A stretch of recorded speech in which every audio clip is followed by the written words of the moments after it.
the Enterprise Digital Podcast with Ian Aitchison and Barclay Ray, navigating the ever-expanding service management maze.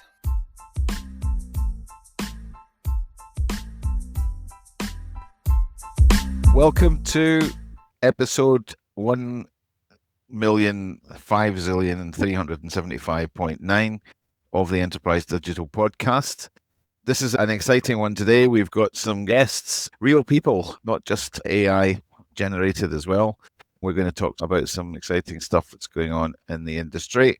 I'm still Barclay Ray. I haven't managed to move on from that particular designation. And also we have Ian Aitchison once more. Ian, how are you doing? Hello, Barclay. I'm very well, thank you. Yes, I'm very well. Yeah. It's one thing is certain in life. There's death, insurance, tax, and trivia. And normally you bring trivia in at this point. I said one thing is sure. That was several things, wasn't it? What have you got today? What are you going to charm or excite or terrify us with today in terms of trivia?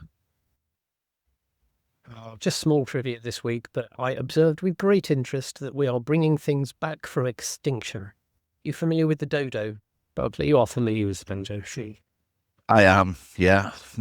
I mean, they just gone extinct by the time I came into the world. I haven't met one personally, but yeah, I know who they are. You may vaguely remember them in your early youth. There is a Texas-based company, Colossal Biosciences, who's recently announced that they have cultured pigeon primordial germ cells. Now, why is this exciting? Yeah, good question. Why is this exciting? It's exciting because they've been able to culture these cells, which are very unusual, very difficult to do. They are identifying that they expect to bring back from extinction the dodo, not in 20 to 30 years, but within about 5 to 7 years back from extinction. About that. We thought it was gone. Apparently it was delicious as well, by the way, which is why I think it might be extinct. It was delicious. And it looks like we will be able to put that back on the menu in a few years. The thing about bringing things back. I mean, I guess we always like to imagine or romanticize those kind of things. I mean, do we want to bring back dinosaurs? Probably not. Do we want to bring back, I don't know, some chocolate bars from our youth? Probably. Do we want to bring back the dodo? Not sure about that one, but it's exciting. Talking about bringing things back, we've got two people on who we've had on before.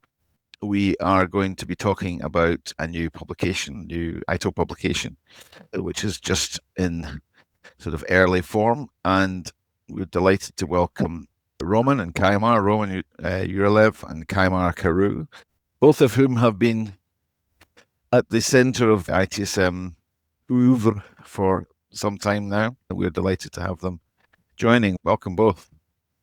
Thank you. Really excited to be here. Roman, do you want to kick off? I think a lot of people know who you are, but in case there's somebody out there who went extinct and has been brought back to life, during which time have risen to the top of the industry, just a 2-second sketch on who you are and what you do would be good. 2 seconds is a challenge, but I'll try to make 3 then. Dear Dodos, in case you missed that while you were extinct, I have been responsible for development of the ITIL content since joining Axelos 9 years ago, back in 2016. My current role is called Senior ITIL Architect, and in this capacity, I am reaching out to the best minds of the industry and persuade them to contribute to the ITIL development. Normally, I say that if you like something in ITIL 4, anything published since 2017, then refer to the list of contributors at the end of every publication. If you don't like something, then I'm probably the one to blame.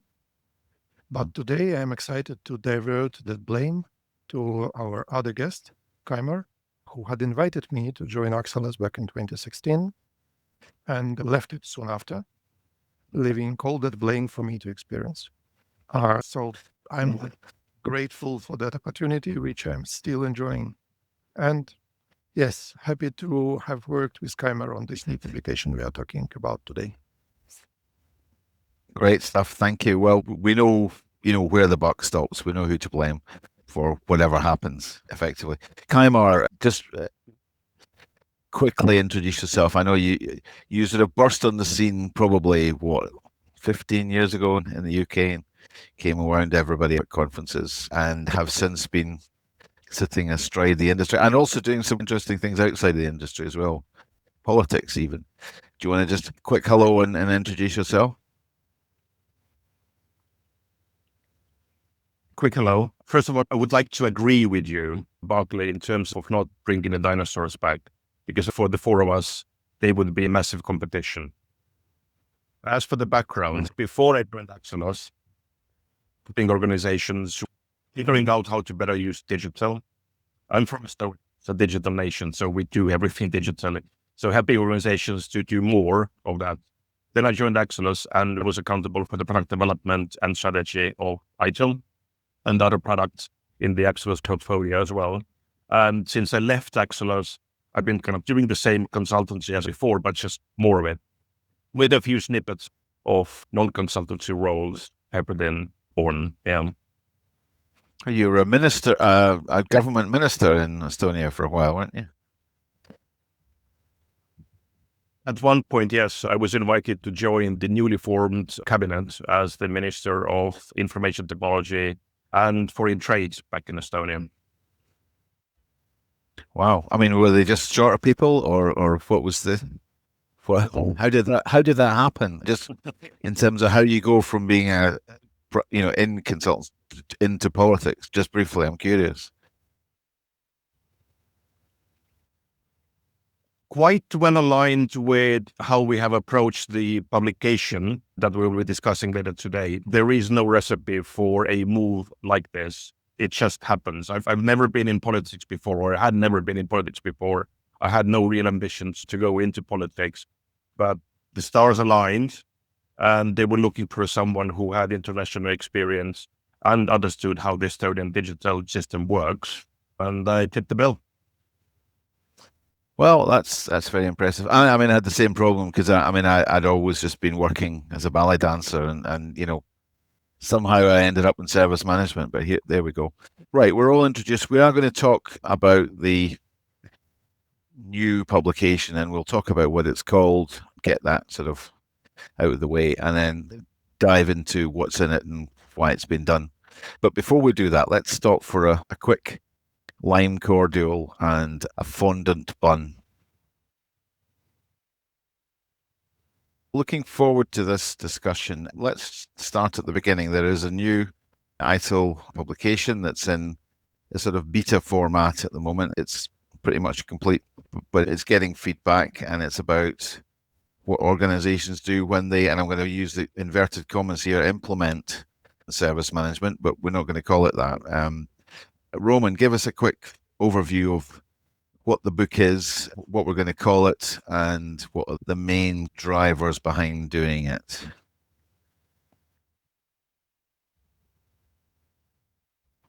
We know that ITIL is largely focused on good practice for service management and on describing what is good practice and what should be done.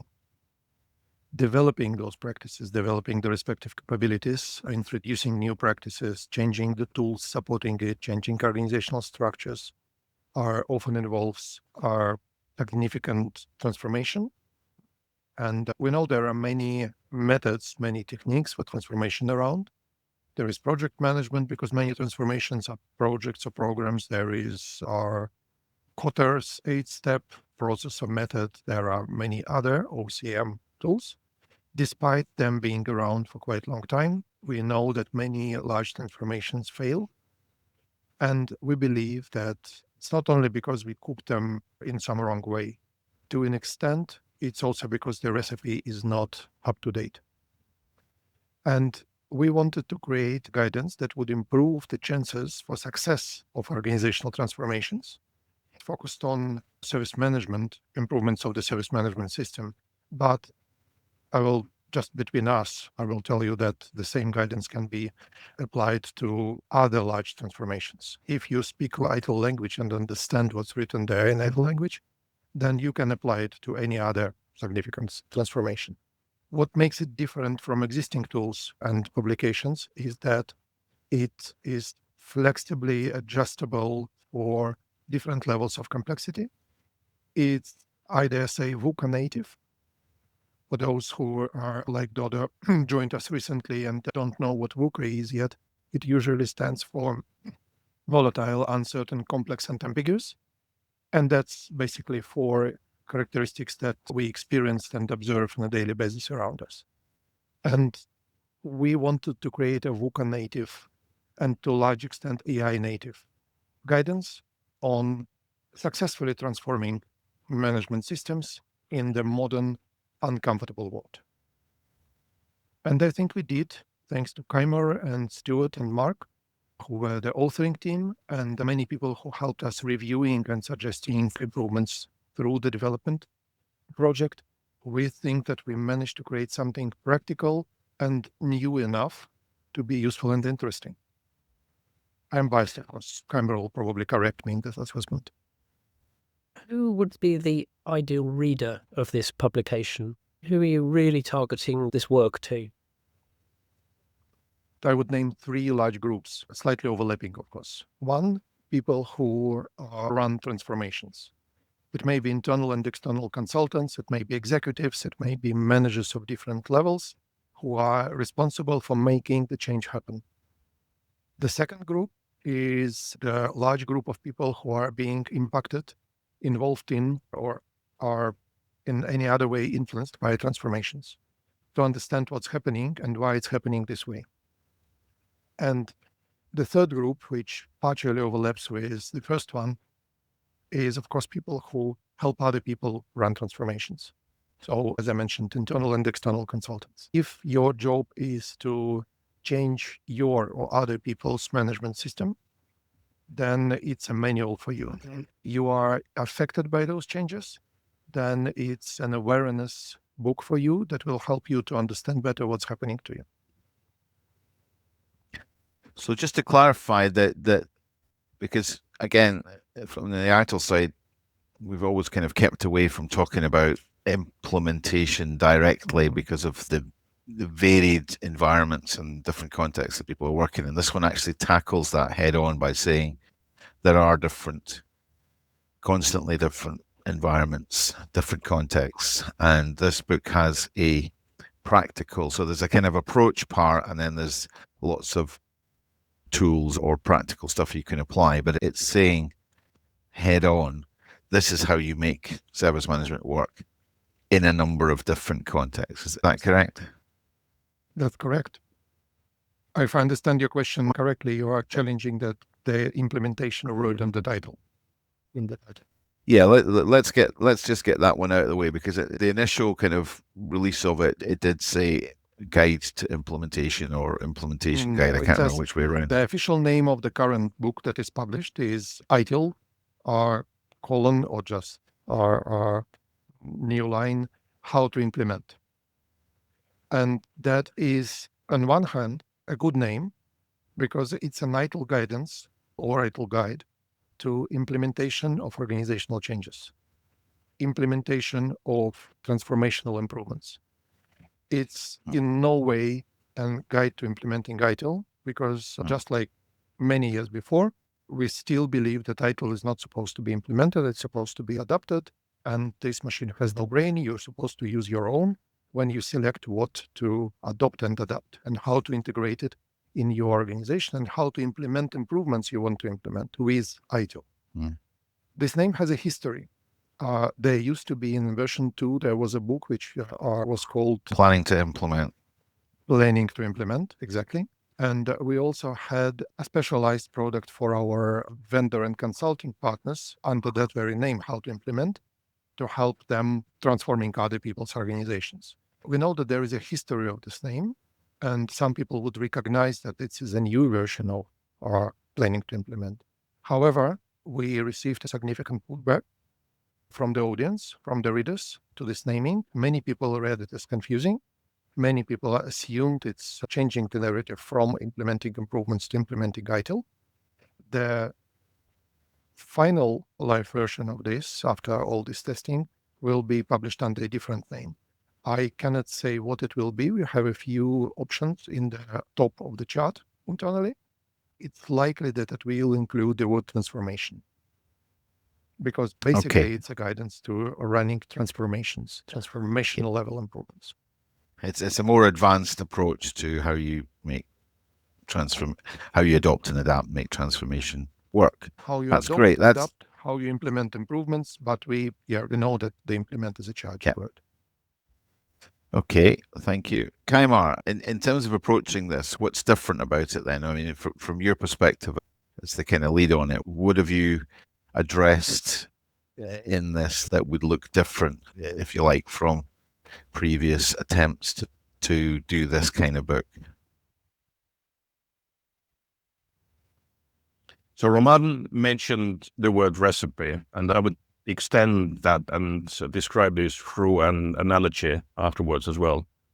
So in transformation, so usually or very often how transformations in organizations are approached is trying to create a plan which is similar to previous plans for transformation with lots and lots of details detailed out before the work starts. And then the transformation runs for quite a few years. And the expectation is that all the planning that was done beforehand, so at the starting point for the transformation, all the plans would still stand the same way as they did before. So essentially, the hidden assumption for most transformations is that nothing will actually change because the plans will still hold exactly as planned 3 years ago. So what we have done in the transformation book called the new publication, we have looked at different types of approaches and provided guidance for people, so planning or running a transformation, to figure out which approach would be most suitable for them, for their purpose, in their environment, in their context. So bringing in the analogy, if you have two ingredients, you have fish and you have onions, then if you were to ask what recipe to use for this, it depends. So first of all, it depends on what it is that you actually want to cook. And in the context of the publication, this is the first set of patterns, initiation patterns that we're looking at. So what is the reason for the transformation? What it is that we want to achieve? Because that will affect everything else that comes after. Then once we have figured out what it is that we want to cook, then we need to understand how do we manage the whole cooking process? Or maybe there's no cooking involved as well. If you're in Scandinavia, you might actually pickle the fish. So there are multiple techniques that you need to use for cooking and during cooking. With fish, if you oven bake it, some fish you need to cover with a paper, some fish you don't. Some fish you need to put in foil, some fish you don't. Some you need to cook really rapidly and then slowly afterwards, or rapidly only. So this is the second set of patterns, which is the governance patterns. So during the cooking process, so the preparation cooking process, how do you actually manage all of this?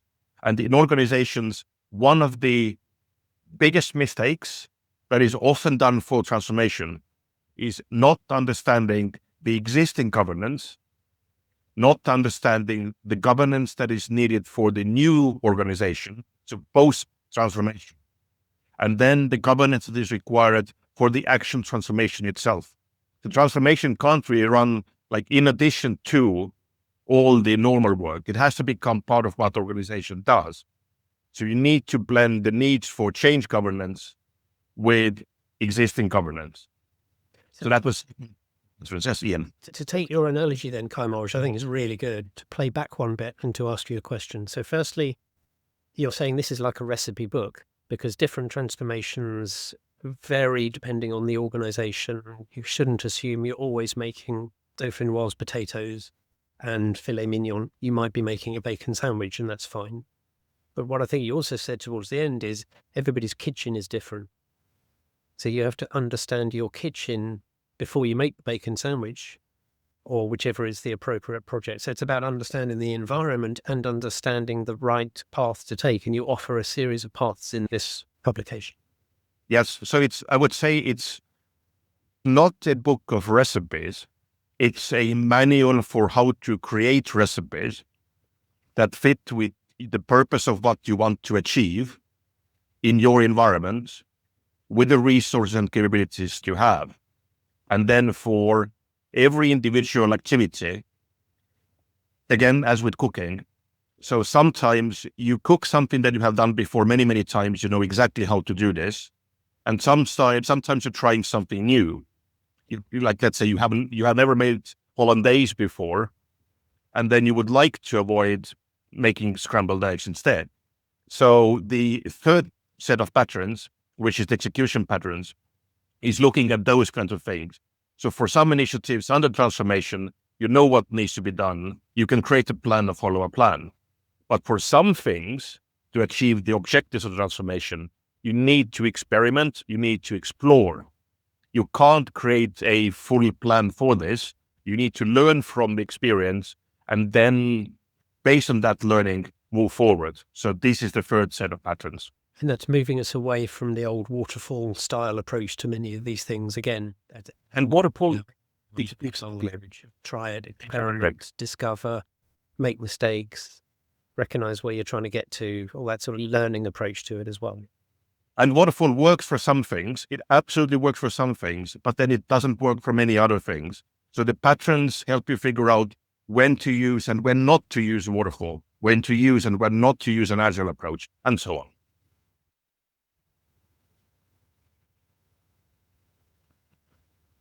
Roman, I can't hear you.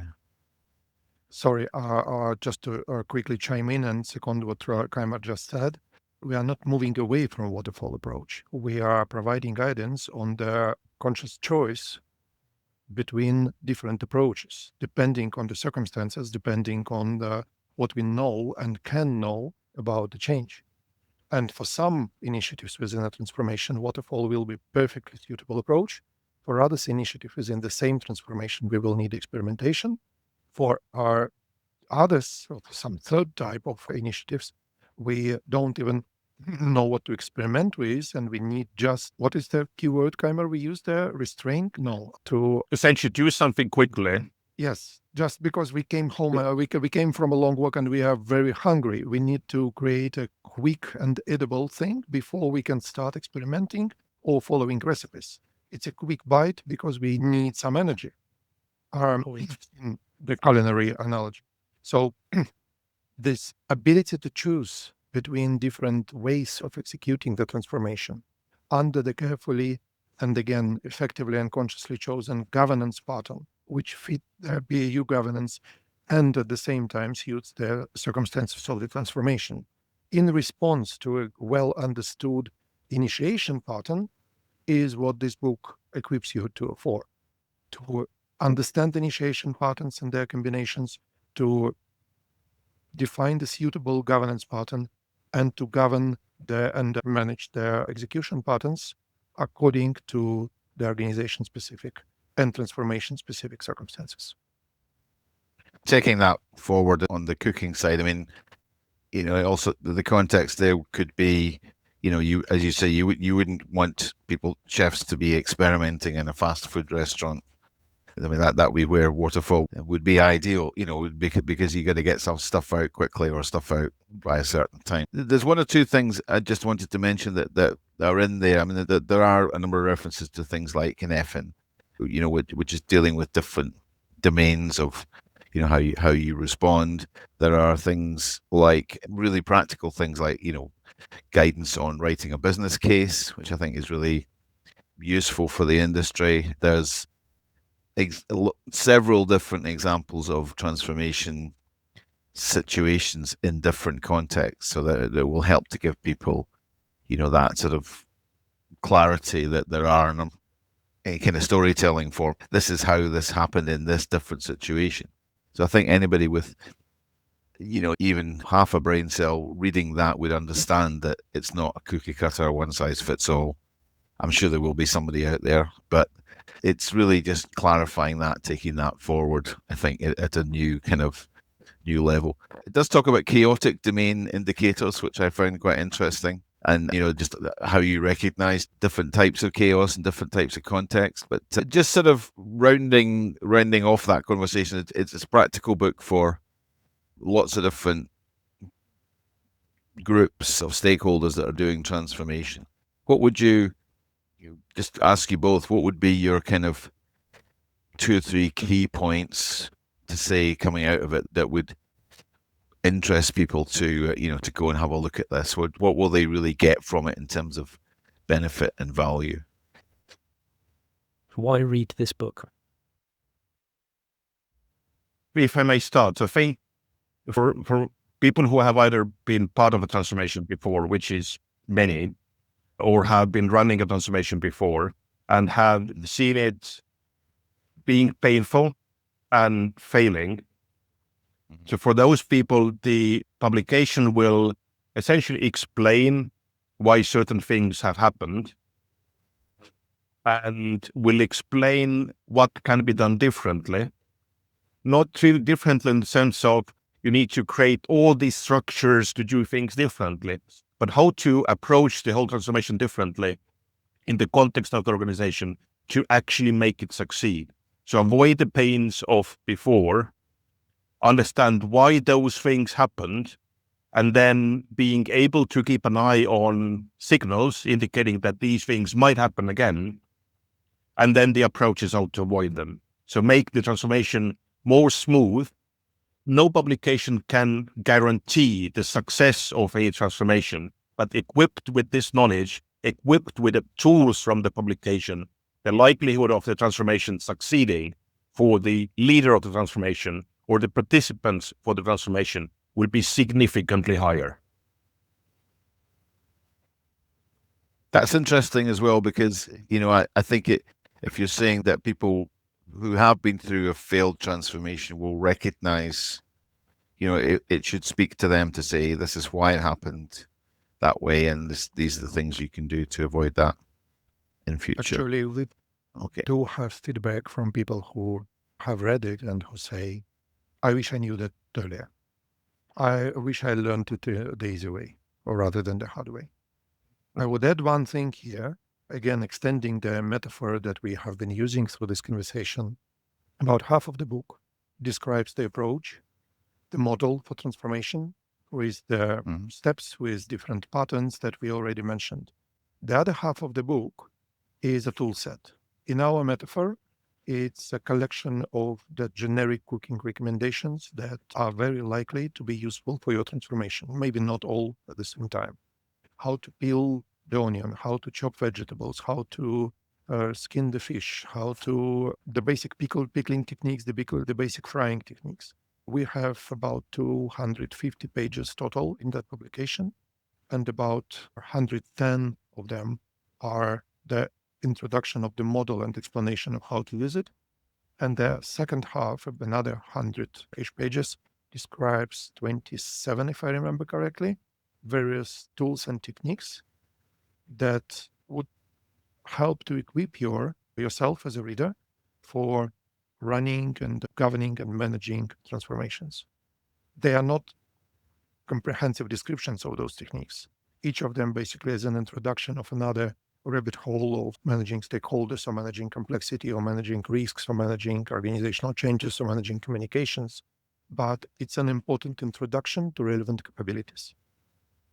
So it's interesting. That's the second half of the book. So it's a toolbox in two ways. It has an assembly manual and the basic techniques of working with screwdriver. And would it work for those that perceive that they use ITIL 3 or ITIL 4 or any other? I mean, is it quite universal in how it could be applied? The language used is the ITIL 4 language. We refer to the service value system. We refer to value streams. We refer to practices. We refer to the 4 dimensions of service management in the publication. So the basic knowledge of the key concepts of ITIL 4 will be a benefit for the reader. In terms of the actual application, it can be applied to implement improvements to your service management system using ITIL 4, ITIL 3, ITIL 2 if you are still there and just woke up thanks to those scientists from Texas, or if you are using any other service management framework or good practice, if you are not in service management at all, if you decide to implement a project management office or adopt Scrum, then you can use this book to improve the chances for the transformation success. Even with Excellent. Can I, if I just throw in one more question? At the beginning of the description of this publication, you talked a little bit around the need to react to a changed environment and to technologies. And what am I leading to here? My question is about how fast things are moving. Now, traditionally, ITIL publications, rightly or wrongly, may have a little reputation of being a lot of work to reach a point and then they're done. And then time moves on quite quickly. And what's published might get a little bit out of date. With this publication, things are moving even faster now. Technology is moving, concepts are moving, automation, AI is changing what people can do in the work environment. Is there anything you're bringing to this that can reflect that or reflects that or acknowledges just how fast things are changing around us at the moment? I'm happy to start, and then I believe Kaimar will have a lot to add. So the relationship between this publication or the topic of this publication and AI are threefold.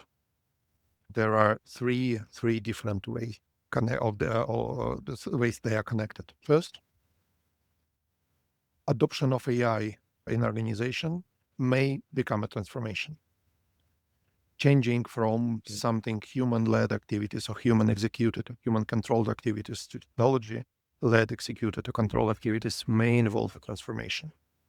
And you can just use this guidance to increase chances for your AI transformation or digital transformation or AI-enabled digital transformation success. This is one thing. Another thing, if we look specifically at the use of AI for service management, then ITIL suggests in practice guides and other publications, in some publications we are working on right now, one of them is on AI governance, ITIL suggests how you can use AI to improve your management system. And again, this publication may improve the chances for success of improving your management system with AI. And the final part, transformations themselves may benefit from the use of AI. You can apply it to risk management, you can apply it to scenario modeling, you can apply it to testing, you can apply it to capturing and processing signals when you analyze initiation process. There are ways of using AI to support your transformation management, and we addressed some of these ways in the publication. Those that we were, let's say, more certain of are at the time of writing, because we have to also acknowledge that these things are changing rather rapidly, and our ITIL, maybe it's not a source of best practice. I would prefer thinking of ITIL. I prefer thinking of ITIL as a source of a good practice, established practice. And until we have an established practice of something, we prefer to not put it in other applications, at least not in the core books. So it should be safe to use. Good, thank you. Kaimar, do you want to just add anything to that? Just two quick things. First of all, for the approach for transformation that we described, it adds the elasticity to the transformation organization. So the ability to use AI where this actually could be useful, and how it could be useful, we don't even know yet, or the organizations don't know yet, because so many things will happen in the next 3 to 5 years during which the transformation might run. So it gives the ability to embed these things. And for the approach itself, unless in the next 5 to 10 years, we move to a world where everything is done by robots for robots, and we remove humans completely, unless that reality happens, the guidance will apply, because the approaches described in the guidance, they apply for organizations or for environments that have people in them. Got it. Yeah. And so in summary, I think Carl's saying this is published AI-ready, AI embracing and understanding and recognizing where appropriate, which I know a lot of people think about. So good answer. Okay. Okay. Thank you for that. Could we just clarify, Roman, how do people get this? Because I mean, it's still in a sort of trial format, isn't it? Who can access it? So how can anybody get hold of it? Currently, it's available to our members, paying members of the PeopleSet Plus subscription. So if you just go to PeopleSet website, on the first page of the website, you will find a link to membership, or just if you sign in, then you will find that area. And this membership subscription, it gives you an access to PeopleSet library, which includes this publication and all other publications of ITIL and Prince and other frameworks and methods that we own and develop, apart from the ITIL Foundation publication. So it's an access to the full body of publications of ITIL and other PeopleSet-owned frameworks for a price of approximately £120 per year, which is slightly more than buying one printed book on Amazon, one of our printed books on Amazon. It will be available as a book to purchase, or most likely as a training and certification, after we process all the feedback, apply all the final changes, and it goes live in its final version. Most likely, it means that it will go in and will be available in all formats. Our other books are available. Ebooks, our paper books are most likely training. So the point there is that you're still looking for feedback. You want people to provide feedback on it. Yeah. We closed the feedback. Officially, the last day of feedback was mid-September. I believe the form is still active, but officially the feedback time is closed, and we are now processing it. So there is a lot on the feedback received. It's about 200 people who were left their feedback. Excellent. So that's ongoing in terms of feeding back and updating it.